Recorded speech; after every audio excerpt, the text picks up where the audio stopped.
கதையோட ஆரம்பத்துல டோனோ கோருங்கிற ஒரு பையன் இருக்கான். அவனுக்கு ஏகப்பட்ட ஃப்ரெண்ட்ஸ் எல்லாம் கிடையாது. பெருசா யார்ட்டையும் பேசவும் மாட்டான். அவன் பாட்டுக்கு ஹெட்போன்ஸ்ல பாட்டு கேட்டு தனியாவே தான் இருப்பான். வழக்கம் போல ஒரு நாள் அவன் ஸ்கூல்ல இருந்து வீட்டுக்கு கிளம்ப திடீர்னு மழை பெய்ய ஆரம்பிச்சிருது.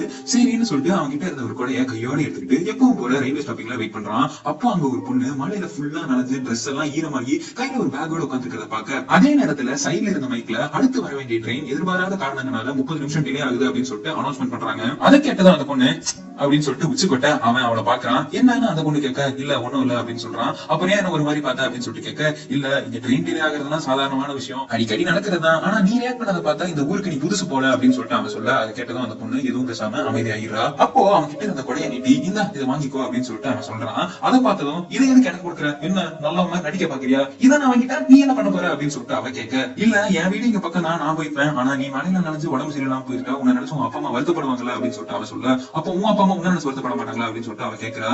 இல்ல என்ன நினைச்சு என் வீட்டுல யாரும் வருத்தம் பட மாட்டாங்கன்னு சொல்லிட்டு அவன் சொல்றான். அப்படி பார்த்தா எனக்கு அப்பா அம்மாவே கிடையாது அப்படின்னு சொல்லிட்டு அந்த பொண்ணு சொல்ல, ஓ அப்படியா அப்படின்னு சொல்லிட்டு அவன் சொல்றான். கொஞ்ச நேரம் கழிச்சு அவளாவே, சரி இந்த கொடையை கூட நான் வாங்கிக்கிறேன், கூடவே உன் பேரும் போன் நம்பரும் சொல்றியா, அப்பதான் என்னால இதை திருப்பி கொடுக்க முடியும் அப்படின்னு சொல்லிட்டு அவ சொல்ல, ரெண்டு பேரும் அவங்களோட போன் நம்பர்ஸ் எக்ஸ்சேஞ்ச் பண்ணிக்கிறாங்க. அப்பதான் அவனோட பேரு டோனோ கோரோங்கிறதையும் அவளோட பேரு அனாஜினோ ஆன்சோங்கிறதும் ரெண்டு பேருக்கும் தெரிய வருது. அங்க கட் பண்ணா அடுத்த நாள் நம்ம ஸ்கூல்ல புதுசா ஒரு ஸ்டூடெண்ட் ஜாயின் பண்றாங்க. அது வேற யாரும் இல்ல, முன்னாடி நாள் பார்த்த அதே பொண்ணு ஆன்சோ தான். ஜோனோ அப்படியே ஷாக் ஆகி உட்கார்ந்துறான். அந்த பொண்ணும் அவன்கிட்ட நேரா வந்து, ஓ நம்ம ரெண்டு பேரும் ஒரே கிளாஸா, இதுக்கு போன் நம்பர் வாங்காம இருந்துக்கலாம், உன்னோட கூட ஏன் நான் நாளைக்கு தரேன் அப்படின்னு சொல்லிட்டு போய் உட்கார்ந்துடுறா. அன்னைக்கு பிரேக் டைம்ல அவங்க கிளாஸ்ல இருக்க சில பேர்லாம் அவகிட்ட பேசி பழகலாம் அப்படின்னு சொல்லிட்டு, நீ எங்க இருந்து வர, உன் ஹாபிஸ் எல்லாம் என்ன அப்படின்னு சொல்லிட்டு கேட்கறாங்க. இதெல்லாம் தெரிஞ்சு நீங்க என்ன பண்ண போறீங்க, சாமிக்கு இருந்து போங்க அப்படின்னு சொல்லிட்டு மூஞ்சி அடிச்ச மாதிரி சொல்லிடுறா. அந்த டைம்லயுமே சில பொண்ணுங்கெல்லாம் அவங்களோட லஞ்ச் எடுத்துட்டு வந்துட்டு நம்ம ரெண்டு பேரும் ஒன்னா சாப்பிடலாமா அப்படின்னு சொல்லிட்டு கேட்க, அதெல்லாம் வேணாம் நான் வரல அப்படின்னு சொல்லிட்டு அவ பாட்டுக்கு ஒரு புக்கை படிச்சுட்டு இருக்கா. அப்போ கவாசக்கிங்கிற ஒரு பொண்ணு, என்ன மனசுல பெரிய இவான நினைச்சுட்டு இருக்கேன்னு சொல்லிட்டு அவ கையில இருந்த புக்கை கொடுங்க, இங்க பாருங்கப்பா ஏதோ பழைய காமிக்ஸ படிச்சுட்டு பெரிய பிலாசபி புக் படிக்கிற மாதிரி பிலிம் காட்டிட்டு இருக்கான்னு சிரிக்க, ஒழுங்கா அந்த புக்கை என்கிட்ட திருப்பி கொடுத்துரு அப்படின்னு சொல்லிட்டு ஆன்சோ சொல்ல, அவ வேணும்னே அதை கீழே போட்டுட்டு, ஓ சாரி தெரியாம கீழே வந்துருச்சுன்னு சொல்லிட்டு மறுபடியும் கேலி பண்ணி சிரிக்க ஆரம்பிச்சிடா. வம்புலுக்குன்னு இங்க வந்திருக்கா அப்படின்னு சொல்லிட்டு ஆன்சோ கேட்க, ஆமா உன்னால என்ன பண்ண முடியும் அப்படின்னு சொல்லிட்டு அந்த பொண்ணு சொல்ல, ஓங்கி அந்த பொண்ணு மூக்குலயே ஒரு குத்து வச்சிடறான். ஆன்சோ அவ மூக்குல இருந்து ரத்தமே ஆரம்பிச்சிருது. கிளாஸ்ல இருக்க எல்லாரும் அப்படியே ஷாக் ஆகிடுறாங்க. சில பேரு போய் டீச்சரை கூப்பிடுங்க அப்படின்னு சொல்லிட்டு கத்த ஆரம்பிச்சிடறாங்க. வழக்கம் போல ஸ்கூல் முடிச்சுட்டு அவன் வீட்டுக்கு போயிட்டு நைட்டு பாட்டி கேட்டே படுத்துட்டு இருக்கும்போது கீழே ஒரு சத்தம் வர என்னன்னு போய் பாக்குறான். அங்க அவனோட அப்பா குளிச்சுட்டு வந்துட்டு குழந்தைகிட்டு இருக்காரு. இவனை பார்த்ததும், இன்னைக்கு உங்க அம்மா என் ஆபீஸ்க்கு வந்தா உன் தங்கச்சியோட கலரையை கிளீன் பண்ணலாமான்னு கேட்டா, ஏதோ போய் உத்தமி மாதிரின்னு சொல்ல, அப்படியா அப்படின்னு சொல்லிட்டு தோண சொல்றான். என்னது அப்படியாவா, டேய் இது எல்லாத்துக்கும் காரணம் இதுதான்டா, உன்னாலதான் உன் தங்கச்சி இறந்தே போயிட்டான், ஆனா நீ எப்ப பார்த்தாலும் பாட்டி கேட்டு சுத்திட்டு இருக்க, ஒழுங்கா என் பொண்ணு எனக்கு திருப்பி கொடு, உயிர் போனாலும் பரவாயில்ல எனக்கு என் பொண்ணு வேணும்னு சொல்லிட்டு அவனை பிடிச்சி கத்த ஆரம்பிச்சிடறாரு. டோனோ அவங்க அப்பாவோட கையை தட்டி விட்டுட்டு வீட்டுல இருந்து ஓடியே போயிடறான். பயத்துல என்ன பண்றதுனே தெரியாம ரொம்ப தூரம் ஓடி போய் கடைசியா ஒரு ரயில்வே ட்ராக்ல நிக்க திடீர்னு ட்ரெயின் வந்துருது. என்ன பண்றதுன்னு தெரியாம பக்கத்துல இருந்த பொது கிட்ட குதிக்க அப்படியே சரிஞ்சு உருண்டு ஒரு இடத்துல போய் விழுந்துறான். அங்க இருந்து எந்திரிச்சு பார்த்தா சுத்தியுமே காடா இருக்க மாதிரி இருக்கு. அப்படியே நடந்து போய்கிட்டு இருக்கும்போது தூரத்துல ஒரு குளத்து பக்கத்துல விசித்திரமான ஒரு குகை தெரிய, என்ன இடம் இது அப்படின்னு சொல்லிட்டு அவன் யோசிச்சுட்டு இருக்கும்போது அந்த குகையில இருந்து ஒரு வெளிச்சம் தெரியுது. அதை பார்த்துட்டு அந்த குகைக்குள்ள அவன் போக, அந்த இடம் பார்க்கவே விசித்திரமாவும் அந்த இடத்துல இருக்க மரமே ரொம்ப வித்தியாசமாவும் இருக்கு. அந்த மரத்துல இருந்து ஒரு விதமான வெளிச்சமும் வர அப்படியே அங்க நடந்து போறான். டோனோ நடந்து போய்கிட்டு இருக்கும்போது அவனோட தங்கச்சி பேரான கேரன் அப்படிங்கிற ஒரு பேரை திருப்பி அவன் சொல்லிட்டே போய்கிட்டு இருக்க. அப்போ அவன் கண்ணுக்கு ஒரு செருப்பு தெரியா, அதை எடுத்து திருப்பி பாக்குறான். அதுல அவனோட தங்கச்சி பேரான கேரன் எழுதிருக்கு. இது என் தங்கச்சியோட செருப்பாச்சு, அவன் இறந்து போய் பல வருஷம் ஆச்சு, ஆனா இது எப்படி இங்க இருக்கு, இது இங்க இருக்க சாத்தியமே இல்லையே, கேரன் நீ எங்க இருக்க அப்படின்னு சொல்லிட்டு கத்திட்டு அதுக்குள்ள ஓடி போக, அப்போ ஒரு கிளி அவன் முகத்துல வந்து மோதுது. அப்படியே அந்த கிளி அவன் கையில உட்காந்து ஒரு பாட்டு பாட, இது நானும் என் தங்கச்சியும் சேர்த்து வளர்த்த கிளி கீயாச்சு, இதுவுமே இறந்து போச்சு, இது எப்படி உயிரோடு இருக்குன்னு யோசிக்கிறான். அப்போதான் அவனுக்கு புரிய வருது அவன் இருக்கிறது உரோஷிமா டனல்ல. உடனே பயத்துல அங்கிருந்து வேகமா வெளியே ஓடி போயிடுறான். அப்போ உரோஷிமா டனல் பத்தி சொன்ன விஷயங்கள் எல்லாம் உண்மைதானா, என்னால நம்பவே முடியலன்னு ஆச்சரியத்தோட கிளியையும் அவனோட தங்கச்சியோட செருப்பையும் பாக்குறான். அங்க இருந்து கிளம்பி அவன் வீட்டுக்கு போக அவனை பார்த்த உடனே அவங்க அப்பா அவனை கட்டி பிடிச்சிட்டு, என்ன மன்னிச்சிருக்கணும், இனிமே நான் அப்படி பண்ண மாட்டேன், நீயும் இப்படி பண்ணாத, உன்னை காணோன்னு நான் பதறி போயிட்டேன், இவ்வளவு நாள் எங்க போயிருந்தேன் அப்படின்னு சொல்லிட்டு கேட்க, நான் எங்கேயும் போகலையே, சும்மா ஒரு வாக்கு தான் போயிட்டு வந்தேன் அப்படின்னு சொல்லிட்டு டோனோ சொல்றான். ஓ அப்படியா, அப்ப நீ என்கிட்ட சொல்ல மாட்டேன், சரி விடு, ஆனா இனிமேலும் இந்த மாதிரி வீட்டை விட்டு ஓடி போய் வார கணக்கா வராம இருந்தா நான் மன்னிக்கவே மாட்டேன் அப்படின்னு சொல்லிட்டு அவர் சொல்ல, என்னது வார கணக்காவான்னு சொல்லி டக்குன்னு போய் அவன் போனை பார்க்க அதுல ஜூன் 21 போட்டிருக்கு. அவன் வீட்டை விட்டு ஓடி போன அன்னைக்கு ஜூன் 15, இன்னைக்கு ஜூன் 22. அதாவது அவன் காணாம போய் ஒரு வாரம் ஆகுது. ஆனா அவனை பொறுத்த வரைக்கும் அந்த டனலுக்குள்ள கொஞ்ச நேரம் தான் இருந்த மாதிரி இருந்துச்சு. அப்படியே அந்த சிறுபையும் கிளியும் ஆச்சரியத்தோட பார்க்க, அடுத்த நாள் அவன் ஸ்கூல்லயுமே ஒரு வாரமா எங்க போன ஆளையே காணும் அப்படின்னு சொல்லிட்டு நிறைய பேர் கேட்கறாங்க.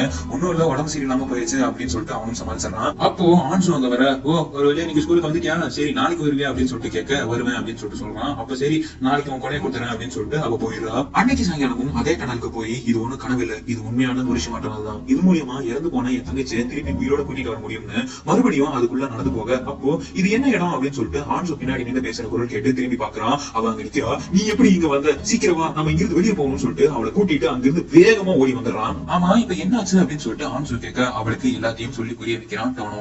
ஓ அப்ப இந்த டனலுக்குள்ள டைம் ஃபாஸ்டா மூவ் ஆகுது. நான் சில செகண்ட்ஸ் தான் உள்ள இருந்த மாதிரி இருக்கு, ஆனா வெளியே 5 மணி நேரம் போயிருச்சு. அப்போ நம்ம இந்த டனலுக்குள்ள போனா டைம் ஸ்பீடா மூவ் ஆகுறதுனால நமக்கு சீக்கிரமாவே வயசாகிரும். ஆனா அதே நேரத்துல நம்ம ஆசைகள் எதா இருந்தாலும் இது நிறைவேற்றி வைக்கும் அப்படின்னு சொல்லிட்டு ஆன்சு சொல்ல டோனோவும் ஆமா அப்படின்னு சொல்லிட்டு சொல்றான். இந்த டனலை பத்தி வேற யாராச்சும் சொன்னியா அப்படின்னு சொல்லிட்டு கேட்க இதை யாராச்சும் நம்புவாங்க? அவங்களை பொறுத்த வரைக்கும் இதெல்லாம் வெறும் கட்டுக்கதை தான் அப்படின்னு சொல்லிட்டு அவன் சொல்றான். நம்ம ஏன் இதை ஒன்னா சேர்ந்து பண்ணக்கூடாது? எனக்கு நிறைவேற வேண்டிய ஒரு ஆசை இருக்கு, அதே மாதிரிதான் உனக்கும் ஒண்ணு இருக்கும்னு நினைக்கிறேன். நம்ம 2 பேரும் சேர்ந்து இதுக்குள்ள போய் நமக்கான தேவைகளை நிறைவேற்றிக்கலாமா அப்படின்னு சொல்லிட்டு கேட்க அவனும் சரின்னு ஒத்துக்கிறான். அன்னையில இருந்து டெய்லியும் சாயங்காலம் யாருக்கும் தெரியாம அந்த டனல் கிட்ட போயிட்டு அந்த டனலுக்குள்ள இருக்க டைமுக்கும் டனலுக்கு வெளியே இருக்க டைமுக்கும் நடுவில் இருக்க டிஃபரன்ஸை கால்குலேட் பண்ண ஆரம்பிக்கிறாங்க. அதுக்காக டனலுக்கு வெளியே ஒருத்தர் போனோடையும் டனலுக்கு உள்ள ஒருத்தர் போனோட நடந்து போகும்போது எந்த இடத்துல போன் கால் கட் ஆகுதோ அங்கதான் டைம் சேஞ்ச் ஆக ஆரம்பிக்குதுங்கிற ஒரு விஷயத்தையும், அதே நேரத்துல டனலுக்குள்ள 3 செகண்ட்னா வெளியே 2 மணி நேரம், 30 செகண்ட்னா வெளியே 20 மணி நேரம், 1 மணி நேரம்னா வெளியே 100 நாள், அதே டனலுக்குள்ள நீங்க ஒரு நாள் ஸ்பெண்ட் பண்ணீங்கன்னா வெளியே 6.5 வருஷம்னு கண்டுபிடிக்கிறாங்க. அது மட்டும் இல்லாம நீங்க டனலுக்கு உள்ள இருந்தும் சரி டனலுக்கு வெளியே இருந்தும் சரி உங்களால மெசேஜஸ் கூட கம்யூனிகேட் பண்ணிக்க முடியாதுங்கிற ஒரு விஷயத்தையும் சேர்த்துமே கண்டுபிடிக்கிறாங்க. இதெல்லாம் ஒரு பக்கம் போய்கிட்டு இருக்க, இன்னொரு பக்கம் அவங்க 2 பேருமே க்ளோஸ் ஆகிட்டு இருக்காங்க. அவங்க ஒன்னா இருக்கிறத பார்த்துட்டு அவங்க கிளாஸ்ல இருக்கவங்களே ஒருவேளை இவங்க 2 பேரும் லவ் பண்ணுவாங்களோ அப்படின்னு சொல்லி எல்லாம் பேச ஆரம்பிக்கிறாங்க. 2 பேரும் சேர்ந்து ஆக்வாரியம் எல்லாம் சுத்தி பார்க்க போறாங்க. அப்போ நீ இதெல்லாம் எதுக்காக பண்ற? உன்னோட நிறைவேற வேண்டிய ஆசைதான் என்ன அப்படின்னு சொல்லிட்டு ஆன்சோ கேட்க, கொஞ்சம் வருஷங்களுக்கு முன்னாடி இதே ஆக்வாரியத்துக்கு என் குடும்பத்தோட வந்திருந்தேன். என் அப்பா என் அம்மா கூடவே என் தங்கச்சி கரனோடவும் இங்க வந்திருந்தேன். என் தங்கச்சி ரொம்பவே நல்லவ, எப்பவுமே என்ன பத்தியும் என் அப்பா அம்மா பத்தி தான் யோசிச்சுக்கிட்டே இருப்பா. ஆனா ஒரு நாள் மரத்திலிருந்து கீழே வந்து இறந்துட்டா. அதுக்கு காரணமும் நான் தான். எனக்கும் அவளுக்கும் திடீர்னு ஒரு நாள் சண்டை வர நான் வீட்டை விட்டே போயிட்டேன். திரும்பி வந்து பார்த்தா என்ன சமாதானப்படுத்தணும்னு நினைச்சு எனக்கு பிடிச்ச ஒரு பூச்சியை பிடிக்கலான்னு மரம் ஏறி கீழே விழுந்து இறந்தே போயிட்டா. அதுக்கப்புறம் என் அம்மாவும் என் வீட்டை விட்டு போயிட்டாங்க. என் அப்பாவும் டெய்லி குடிச்சிட்டு வந்து என்ன அடிக்கிற ஒரு குடிகார அப்பாவும் மாறிட்டாரு. என் குடும்பமே சுக்குநூறா உடஞ்சு போச்சு. அதனாலதான் எப்படியாச்சும் என் தங்கச்சி கரனை உயிரோட திருப்பி கூப்பிட்டு வரணும்னு நினைக்கிறேன்னு சொல்லிட்டு டோனா சொல்றான். அதை கேட்டு ஆன்சுவுமே ஆச்சரியப்பட்டு போயிடுறா. இவ்வளவு நாள் அவங்க பண்ண கால்குலேஷன்ஸ் மூலமா டனலுக்குள்ள 108 செகண்ட்ஸ்னா வெளியே 3 நாள் கடந்து போயிருக்கிற விஷயத்தை கண்டுபிடிச்சு 108 செகண்ட்ஸ்ல டனலுக்குள்ள எவ்வளவு தூரம் உள்ள போயிட்டு திரும்பி வர முடியும்னு செக் பண்ணலாம்னு சொல்லிட்டு ஒரு டைமரை ஸ்டார்ட் பண்ணிட்டு டனலுக்குள்ள 2 பேரும் போறாங்க. இந்த தடவை திடீர்னு சில பேப்பர்கள்லாம் ஆன்சோ முகத்துல வந்து விழுக அதை வேகமா எடுக்க ஆரம்பிக்கிறா. ஆனா இன்னொரு பக்கம் டைம் போய்கிட்டே இருக்கு. அவங்க இங்க வேஸ்ட் பண்ற ஒவ்வொரு செகண்டும் வெளியே பல மணி நேரங்கள் போயிட்டு இருக்கு. ஆன்சோ நம்ம சீக்கிரமா இங்கிருந்து போயாகணும் அப்படின்னு சொல்லிட்டு டோனா சொல்ல அவ கேட்காம அங்கேயேதான் இருக்கா. நீ இங்கிருந்து போ, நான் அந்த பேப்பர்ஸ் எல்லாம் எடுத்துட்டு தான் வருவேன் அப்படின்னு சொல்லிட்டு அவ சொல்றா. அதுக்கெல்லாம் நேரம் இல்ல, இதெல்லாம் விட்டுட்டு வான்னு டோனா சொல்ல என்னால இது விட்டுட்டு வர முடியாது அப்படின்னு சொல்லிட்டு ஆன்சோ விடாப்புடியா அந்த பேப்பர் எல்லாம் எடுத்துக்கிட்டு இருக்கா. டோனாவுமே வேற வழி இல்லாம அவ கூட சேர்ந்து அந்த பேப்பர் எல்லாம் எடுத்துட்டு டக்குன்னு அவளை கூட்டிட்டு முடிஞ்ச அளவு எவ்வளவு வேகமா ஓட முடியுமோ அவ்வளவு வேகமா ஓடி அவங்க 2 பேரும் வெளியே வந்துடுறாங்க. ஆனா நினைச்ச மாதிரியே பிளான் பண்ணதை விட சில செகண்ட்ஸ் வேஸ்ட் பண்ணதுனால வெளியே பல மணி நேரங்கள் கடந்து போயிருச்சு. அப்போ இந்த பேப்பர்லாம் உனக்கு அவ்வளவு முக்கியமா அப்படின்னு சொல்லிட்டு டோனா கேட்க, இந்த ஒரு விஷயம் தான் என்னையும் என் தாத்தாவையும் இணைச்சே வச்சிருக்கு அப்படின்னு சொல்லிட்டு ஆன்சோ சொல்றா. அதுக்கப்புறம் அந்த மழை பெஞ்சதுனால 2 பேருமே நடந்து போயிடுறாங்க. நீ வேணா என் வீட்டுக்கு வா, என் வீட்டுக்கு போயிட்டு ட்ரெஸ் சேஞ்ச் பண்ணிட்டு அப்புறம் உன் வீட்டுக்கு போய்க்கலாம் அப்படின்னு சொல்லிட்டு ஆன்சோ டோனாவை கூப்பிட அவனும் சரின்னு ஒத்துக்கிட்டு அங்க போறான். ஆனா அங்க அவளை தவிர வேற யாருமே இருக்க மாதிரி தெரியல. நீ தனியாவா இருக்க அப்படின்னு சொல்லிட்டு டோனா கேட்க, நான் தான் உங்ககிட்ட ஏற்கனவே சொல்லியிருக்கல எனக்கு அப்பா அம்மா இல்ல அப்படின்னு சொல்லிட்டு ஆன்சோ சொல்றா. அப்போ அங்க ஏகப்பட்ட காமிக்ஸ் புக் இருக்கிறத பார்த்துட்டு அதுல ஹனாசிரோ மிட்சுவோ அப்படின்னு ஒரு பேரை நோட் பண்றான். அந்த புக்ஸை எடுத்து படிச்சுக்கிட்டு இருக்கும்போது ஆன்சோ அங்க வர, இந்த ஹனாசிரோ மிட்சுவோங்கிறது யாரு அப்படின்னு சொல்லிட்டு அவன் கேட்க, அவர் தான் என் தாத்தா, அவர் ஒரு காமிக் ரைட்டர் அப்படின்னு சொல்லிட்டு ஆன்சோ சொல்றா. அப்போ அன்னைக்கு ஸ்கூல்ல கூட இதே புக் தான் நீ படிச்சுக்கிட்டு இருந்த, இதை கீழே போட்டதுனால தானே அந்த பொண்ணு மூக்கிலே நீ குத்துன அப்படின்னு சொல்லிட்டு டோனா கேட்க, ஆமா என்ன பொறுத்த வரைக்கும் என் தாத்தாவோட காமிக்ஸ் எல்லாம் எனக்கு விலை மதிப்பு இல்லாத பொருள் அப்படின்னு சொல்லிட்டு ஆன்சோ சொல்ல, அப்போ அந்த டனல்ல கிடைச்ச பேப்பர்லாம் ஒண்ணு உன் தாத்தாவோட காமிக்ஸா இருக்கும் இல்ல உன்னோட காமிக்ஸா இருக்கும் அப்படின்னு சொல்லிட்டு டோனா சொல்ல, அதை கேட்டதுமே ஆன்சோ ஆச்சரியப்பட்டு போயிடுறா. ஆமா இது நான் வரைஞ்ச காமிக்ஸ் தான். அன்னைக்கு என்ன முதல்ல பார்த்தல அப்ப கூட என் கையில ஒரு பேக் இருந்துச்சு. அந்த பேக்குள்ள கூட நான் வரைஞ்ச ஒரு காமிக்ஸ் தான் இருந்துச்சு. ஒரு மிகப்பெரிய ப்ரொடக்ஷன் கம்பெனிக்கு அதை அனுப்பலான்னு போயிருந்தேன், ஆனா அனுப்பல அப்படின்னு சொல்லிட்டு அவ சொல்ல, ஏன் அனுப்பாம விட்ட அப்படின்னு சொல்லிட்டு டோனா கேட்கிறான். இங்க ஆயிரக்கணக்கான காமிக் ரைட்டர்ஸ் இருக்காங்க, ஒவ்வொருத்தவங்களும் அவங்களோட காமிக்ஸ் அனுப்பி அது செலக்ட் ஆயிராதா அப்படின்னு சொல்லிட்டு ஏக்கத்தோட தான் இருக்காங்க. அத்தனை பேர்ல நான் செலக்ட் ஆக வாய்ப்பே இல்லை அப்படின்னு சொல்லிட்டு எனக்கு தோணுச்சு. அவ சொல்ல, நீ அனுப்பினாதானே உன்னோட காமிக் செலக்ட் ஆகுமா இல்லையானே உனக்கு தெரியும், இப்படியே எத்தனை நாள் தான் பயந்து சுத்திட்டு இருக்க போற அப்படின்னு சொல்லிட்டு டோனா கேட்க, அதெல்லாம் எனக்கு தெரியும். எனக்கு என் தாத்தா எழுதின காமிக்ஸ் எல்லாமே ரொம்ப பிடிக்கும். ஆனா என் அப்பாவுக்கும் அம்மாக்கும் என் தாத்தாவையும் பிடிக்காது, அவர் எழுதின காமிக்ஸையுமே பிடிக்காது. ஏன் தெரியுமா? ஏன்னா அவரோட ஒரு காமிக்ஸ் கூட ஒழுங்கா வித்ததே இல்ல. இருந்தாலும் ஒரு கடைசி வரைக்கும் காமிக்ஸ் கிரியேட் பண்றதை நிறுத்தினதே கிடையாது. சில நேரங்கள்ல என் அப்பா அம்மாட்ட பணம் கடனா வாங்கி கூட பல காமிக்ஸ் கிரியேட் பண்ணிருக்காரு. அந்த அளவுக்கு அவருக்கு காமிக்ஸ் கிரியேட் பண்ண பிடிக்கும். என் தாத்தா இறந்த அப்ப கூட என் அப்பா அம்மாவும் பெருசா அழுக கூட இல்ல. ஏன்னா அவங்களை பொறுத்த வரைக்கும் அவர் வெறும் பாரம் தான். அதனாலதான் நான் ஒரு காமிக் ரைட்டர் ஆக போறேன்னு என் வீட்டுல சொன்னப்போ என்னை வீட்டை விட்டே துரத்திட்டாங்க. இப்ப நான் தனியா இருக்கிறதுக்கு காரணமும் அதுதான். இந்த பேப்பர்ஸ் தான் நான் முதல்ல வரைஞ்ச காமிக்ஸ். அண்ட் இதை படிச்ச முதல் ஆளும் என் தாத்தா தான். இதை படிச்சு பார்த்துட்டு நல்லா இருக்குன்னு கூட சொன்னாரு. அவர் தான் எனக்கு ஒரு காமிக்ஸ் எப்படி வரையணும்னு கத்து கொடுத்தாரு.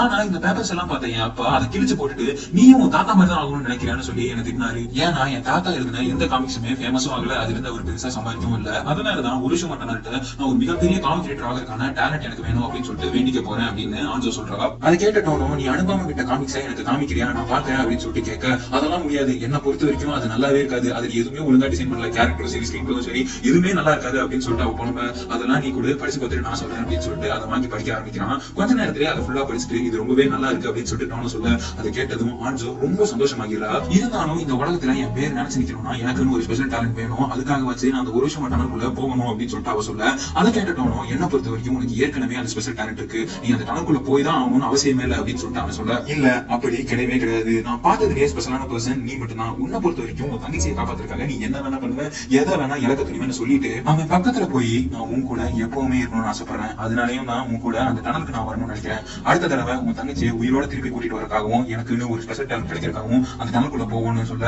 அது மட்டும் இல்லாம எப்ப போலாம் அப்படின்னு சொல்லிட்டு அவ கேட்கிறா.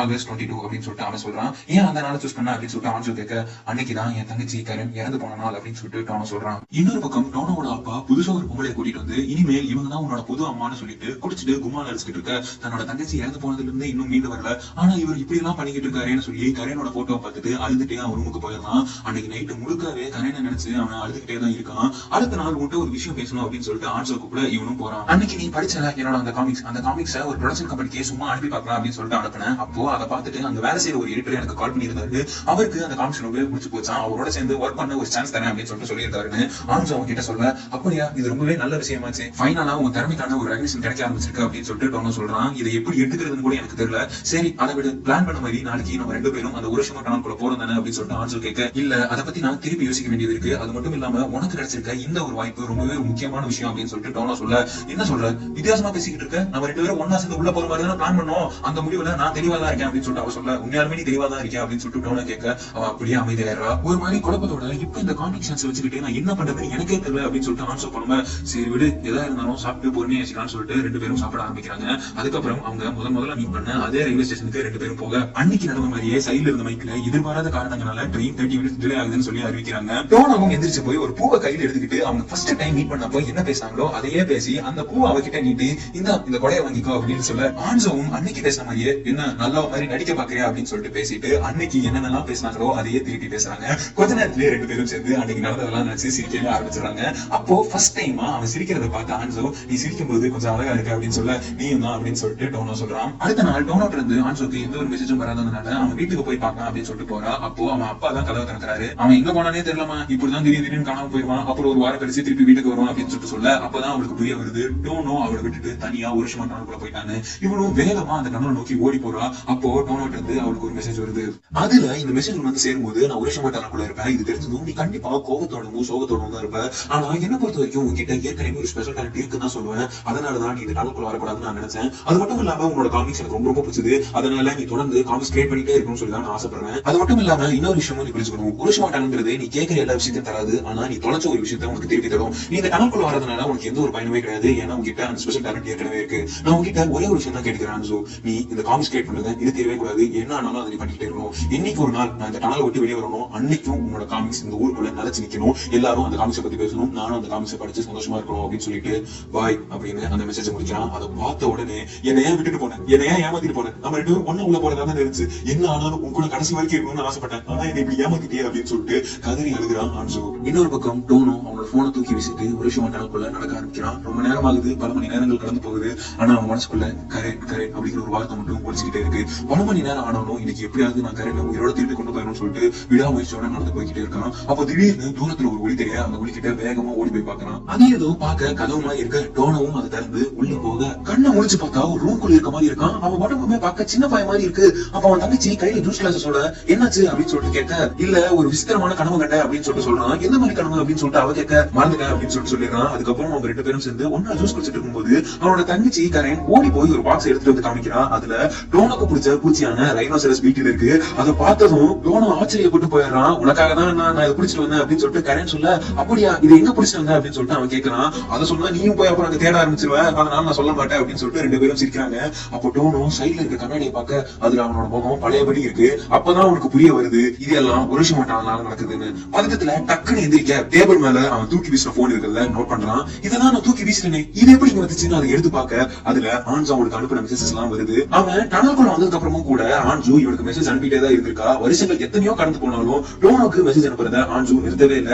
இதை பார்த்த தங்கச்சி அது யாருன்னா உன்னோட ஃப்ரெண்டா அப்படின்னு சொல்லிட்டு கேட்க, ஃப்ரெண்டா இருந்தோம் ஆனா இனிமேல் இல்ல அப்படின்னு சொல்லிட்டு சொல்ல, ஏன்னா உங்கள சண்டை போட்டுட்டியா அப்படின்னு சொல்லிட்டு கரண் கேக்குறா. அப்படிலாம் இல்ல அப்படின்னு சொல்லிட்டு அவன் சொல்ல, உனக்கு ஃப்ரெண்ட்ஸ் கிடைக்கிறதே பெருசானா, அதுவும் இல்லாம எனக்கு தெரியும் என்ன உனக்கு ரொம்ப பிடிக்கும், அதே மாதிரிதான் உன்னை எனக்கு ரொம்ப பிடிக்கும், அதனாலதான் உன்னை பார்க்கும்போது எப்பவுமே நான் சிரிச்ச முகத்தோட இருக்கேன். ஆனா என்னை பொறுத்த வரைக்கும் உன்னை மத்தவங்களுக்கு பிடிக்கணும். இப்போ உனக்கு ஒருத்தங்களுக்கு பிடிச்சிருக்கு, அதே மாதிரி அவங்களுக்கும் உனக்கு பிடிச்சிருந்தாதான் நம்ம எல்லாரும் ஒன்னா சேர்ந்து சந்தோஷமா சிரிச்சுட்டு இருக்கலாம் அப்படின்னு சொல்லிட்டு கேரேன்னு சொல்ல, அதை கேட்டதும் டோனுக்கு என்னதான் நான் என் தங்கச்சி கூடவே இருக்கணும்னு ஆசைப்பட்டாலும் இப்போ இந்த ஒரு நிமிஷம் ஆன்சு பக்கத்துல இருக்கணும்னு தோணுது அப்படின்னு சொல்லிட்டு அங்கிருந்து கிளம்ப, அண்ணா ஐ லவ் யூ அண்ணா, பார்த்து பத்திரமா போன கேரேன் சொல்றா. அதை கேட்டதும் கண்ணெல்லாம் கலங்க, நான் போயிட்டு வரேன் கேரேன் அப்படின்னு சொல்லிட்டு கதவை திறக்கிறான் டோனோ. அவனால முடிஞ்ச வரைக்கும் எவ்வளவு வேகமா முடியுமோ அவ்வளவு வேகமா ஓடுறான். அவன் மனசு முழுக்க ஆன்சோட நினைவுகள் தான் நிறைஞ்சு இருக்கு. ஓடிக்கிட்டு இருக்க ஆன்சோ உங்ககிட்ட ஒரு முக்கியமான விஷயத்த நான் சொல்லணும்னு சொல்லி அவளுக்கு மெசேஜ் அனுப்ப திடீர்னு கால் தடுக்கி விட்டு அங்கேயே கீழே விழுந்துடுறான். இன்னொரு பக்கம் எத்தனை வருஷங்கள் ஆனாலும் டோனோவை நினைச்சிட்டு அவனுக்காக காத்துக்கிட்டு இருக்கான் ஆன்சு. எத்தனை வருஷங்கள் கடந்து போனாலும் சரி, டோனோ கொடுத்த அந்த ஒரு கொடையை இப்போ வரைக்கும் பத்திரமா எங்க போனாலும் எடுத்து போயிட்டு இருக்கான் ஆன்சு. அது மட்டும் இல்லாம அவனுக்காக தான் இவ்வளவு நாள் காமிக்ஸும் கிரியேட் பண்ணிட்டு இன்னைக்காவது ஒரு நாள் அவன் திரும்பி வந்துட மாட்டானா, அவனை பாத்திர மாட்டான்னு சொல்லி ஒரு ஏக்கத்தோடய அவனோட வாழ்க்கையை நகர்த்திக்கிட்டு இருக்கா. ஒரு நாள் அவன் முதல்ல மீட் பண்ண அதே ரயில்வே ஸ்டேஷன்ல ஆன்சு உட்கார்ந்துட்டு இருக்கும்போது அன்னைக்கு சொன்ன மாதிரியே எதிர்பாராத காரணத்தினால அடுத்து வர வேண்டிய ட்ரெயின் டிலே ஆகிடும் அப்படின்னு சொல்லிட்டு அனௌன்ஸ் பண்ண, அதை கேட்டதும் டோனோ நினைச்சு கதறி அழுக ஆரம்பிச்சிடறா. அப்போ அவ போன்ல இருந்து நோட்டிபிகேஷன் சொன்னாரு. அவளும் எடுத்து பாக்குறா. டோனோட்ட இருந்து மெசேஜ். அதை பார்த்ததும் வேகமா உரசி மாட்டாளன்னு நோக்கி ஓடுறா. டோனோ டோனோ அப்படின்னு சொல்லிட்டு அவ கூப்பிட அவன் எந்திரிச்சு ஆண்டோன்னு சொல்றான். 8 வருஷம் ஆச்சு உன்னை பார்த்து அப்படின்னு சொல்லிட்டு ஆண்டோ சொல்றா. உன்னை காக்க வச்சதுக்கு என்ன மன்னிச்சிரு, உனக்காக மெசேஜ் அனுப்புனேன்னு சொல்லி அவன் சொல்ல, அது எனக்கு வந்து சேர்ந்துருச்சுன்னு சொல்லிட்டு ரெண்டு பேரும் அங்கேயே கிஸ் பண்ணிக்கிறாங்க. அதுக்கப்புறம் அவங்க ரெண்டு பேரும் ஒன்னா சேர்ந்து அந்த டனலை விட்டு வெளியே வர்றாங்க. அப்போ அவங்க மழை பெய்ய ஆரம்பிக்க ஆன்சோ கையில அவன் கொடுத்த கொடை இருக்கிறத பாக்குறான். அதை வாங்கி அப்படியே அவன் விரிக்க, அப்பாடா நீ கொடுத்த கொடையை உன்ட்ட நான் திருப்பி கொடுத்துட்டேன்ப்பா அப்படின்னு சொல்லிட்டு ஆன்சோ சொல்றா. அதுக்கப்புறம் அவங்க ரெண்டு பேரும் ஒன்னா சேர்ந்து அந்த கொடையில அங்கிருந்து நடந்து போறாங்க. இதோட இந்த படமும் முடியுது.